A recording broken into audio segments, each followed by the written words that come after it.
Is artificial intelligence a threat to be contained, or a tool to be developed for human flourishing? This is not the first time people have asked similar questions. Each generation that is confronted with a breakthrough innovation, such as the steam engine, electricity, aviation, or the internet, has to wrestle with such issues. Can we trust free people to manage their future? Should the government step in to guard against it? The temptation to control what we don't understand is deeply human. But history makes one truth abundantly clear. It's not regulation, but liberty that fuels progress. We've all seen dystopian movies. We have imagined machines becoming smarter than their makers. And so, it is understandable that many instinctively call for preemptive controls on AI. The problem with such precautionary restrictions is precisely that they are rooted in fear of the unknown, and fear is a poor guide for policy. It is naive to believe that politicians or unelected bureaucrats can effectively guide the development of complex technologies like AI. Individuals operating in a free market, researchers, entrepreneurs, and consumers, are far better equipped to assess potential risks and opportunities because they are personally affected by the costs and benefits of their decisions. Consider the nuclear energy industry. Once full of promise, it was strangled by the very regulatory body designed to protect it, the NRC. Americans suffered from higher costs, cancelled projects, and diminished innovation. Regulation produced paralysis. To repeat this mistake with AI would be folly. Progress arises from decentralized trial and error. Common law, evolving organically in response to real harms, is far superior to rigid, anticipatory regulation. We must trust free individuals to shape the future. Innovation flourished in transportation and communication only when the government got out of the way. AI deserves the same opportunity. The economy thrives not because of the foresight of regulators, but because of the freedom of individuals. The automobile, the airplane, the personal computer, the iPhone, they all emerged in an environment where entrepreneurs took risks, consumers judged value, and common law responded as needed. AI deserves the same chance. AI is a multi-purpose technology.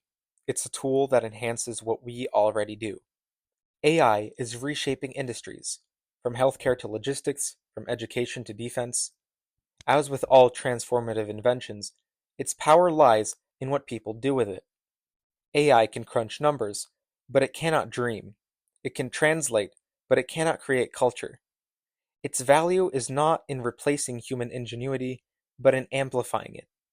AI is not an autonomous force that must be governed like a rogue state. It's powerful, but it's just a tool. The real question is, who wields it, and under what rules? Some argue that we need sweeping legislation to govern AI before it gets out of hand. But this approach assumes that we already know the future, when in fact we do not even understand the present. The last thing we need is heavy-handed regulation of an emerging technology with such huge potential for good and evil. It's far better to reaffirm the principles of common law, that individuals are accountable for the consequences of their actions, that contracts are honored, and that harm is addressed through the courts, not preemptive prohibitions. This model has served us well for centuries. It adapts, it evolves, it allows innovation while preserving justice. Moreover, the government should be the last place to embed untested AI. It can streamline bureaucracy, but should never replace human accountability in matters of legislation, policy implementation, or the judiciary. AI has no place in governing us. We must also understand the geopolitical stakes. Artificial intelligence is not merely a domestic challenge, it is a global race. Other nations are investing heavily in AI, often without the same ethical restraints or commitments to individual rights. The United States could choose the path of bureaucratic strangulation. That will not stop others from pursuing rapid deployment. We will not merely lose market shares and revenues, we could jeopardize our global influence and national security. We already see the danger signs: antitrust crusades against successful AI firms, trade restrictions that stifle competition, and political posturing that sees innovation not as an opportunity but as a threat.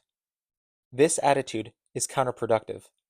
The way to win the AI race is not by punishing success, but by unleashing it. Free enterprise, market competition, and minimal interference are the conditions in which American ingenuity thrives. Innovators, not regulators, should shape the future. AI doesn't replace the need for human creativity, it enhances it. It can help doctors to make better diagnoses, teachers to personalize lessons, and engineers to design safer infrastructure. None of these benefits is guaranteed.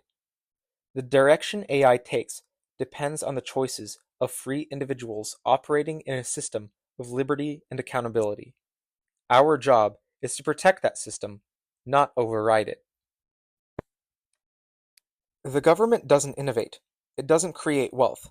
Individuals do. And the freer they are, the more they accomplish. Artificial intelligence, like any technology, holds both promise and peril. The answer to its risks is not more power for politicians, but more trust in people. Build guardrails through common law, not red tape. Promote competition, don't stifle it. Unleash the creative energies of a free society. The future of AI, like the future of humanity, should not be dictated by fear, but shaped in freedom.